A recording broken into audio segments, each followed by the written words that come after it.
खबर एटा जनपद से, जहां राष्ट्रवादी जनलोक पार्टी क्षेत्र के राष्ट्रीय संयोजक शेर सिंह राणा बुधवार को उत्तर प्रदेश के जनपद एटा के अंतर्गत आने वाले गांव कठोला में एक क्षत्रिय समाज द्वारा रखे कार्यक्रम में पहुंचे, जहां राणा जी की उपस्थिति होने पर कार्यक्रम में मौजूद लोगों ने उनका भव्य स्वागत किया। कार्यक्रम के दौरान शेर सिंह राणा ने लोगों को संबोधित करते हुए कहा, पार्टी का झंडा या पार्टी काफी महत्वपूर्ण है। उन्होंने उदाहरण देते हुए समझाया कि अकबर और महाराणा प्रताप में जब लड़ाई हुई थी तब अकबर ने अपने सेनापति मानसिंह को लड़ाई के लिए भेजा था।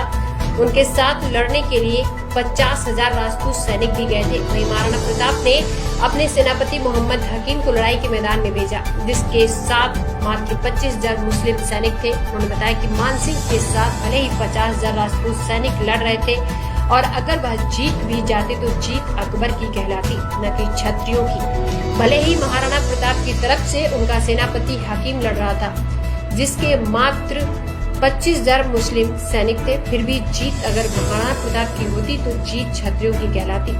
शेर सिंह राणा ने आगे कहा कि यह बात समझना जरूरी है कि भले ही हम लोग भाजपा सरकार या फिर मोदी सरकार को वोट दिए या देने का काम किया, लेकिन हमारी बात सुनने वाला वहाँ कोई नहीं।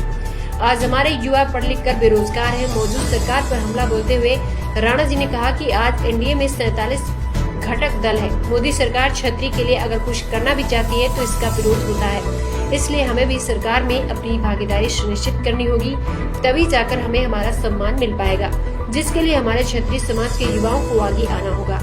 राणा जी ने आगे अपने संबोधन में कहा कि यह भारत के क्षत्रिय सम्राट पृथ्वीराज चौहान के अफगानिस्तान से अस्थियां लाना सिर्फ सम्राट पृथ्वीराज चौहान के लिए नहीं था, बल्कि हमारे मान सम्मान स्वाभिमान के लिए था। आज हमें उसको बचाने की जरूरत है, इसलिए हमें एकजुट होना है और एक विचारधारा के तहत अपने आप को खड़ा करना है और सरकार में अपनी भागीदारी सुनिश्चित करनी है। आपको बता दें, राणा ने अपने संघर्ष जीवन में कई उपलब्धि हासिल की है। महाराणा पृथ्वीराज के समाधि की सम्मान दिलाने के लिए काम किया।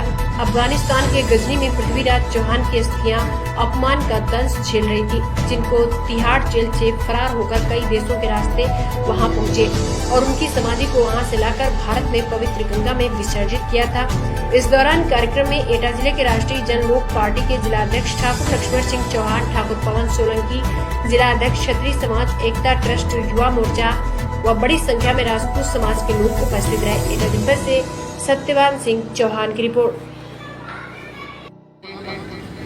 हमारे भाई हमारे युधिष्ठिर सिंह जी जो आम पार्टी के राष्ट्रीय महासचिव हैं, हमारे साथ हमारे भाई पृथ्वीराज सिंह जी जो आप हमारे जो पार्टी है उसके अनुशासन समिति के सदस्य भी हैं।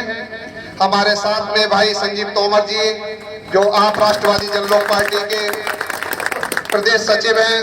हमारे बीच में छोटे भाई अखिलेश प्रताप सिंह जी जो आप राष्ट्रीय के युवा अध्यक्ष हैं, आप लखनऊ से हैं, एडवोकेट भी हैं पेशे से। हमारे साथ में मयंक प्रताप सिंह जी, आप हमारे आगरा से हैं, आप भी एडवोकेट हैं और राष्ट्रवादी जनलोक पार्टी के बहुत अच्छे पदाधिकारी कार्यकर्ता हैं।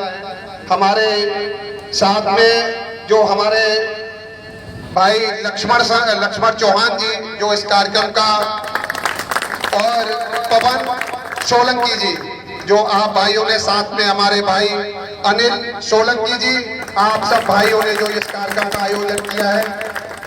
हमारे साथ में हमारे बीच में मंच पे मंचा सिंह जितेंद्र पाल सिंह जी मंच पे हैं, आपका बहुत बहुत हार्दिक स्वागत अभिनंदन है। हमारे साथ में और भी हमारे भाई आए हुए हैं, लखनऊ से एडवोकेट हैं आप, और जी सॉरी कल्याण सिंह चौहान जी हमारे बीच में हैं, आप भी एटा से ही हैं, आपका बहुत बहुत स्वागत है। हमारे भाई दिलीप राठौर जी जो हमारे साथ आए हुए हैं अभी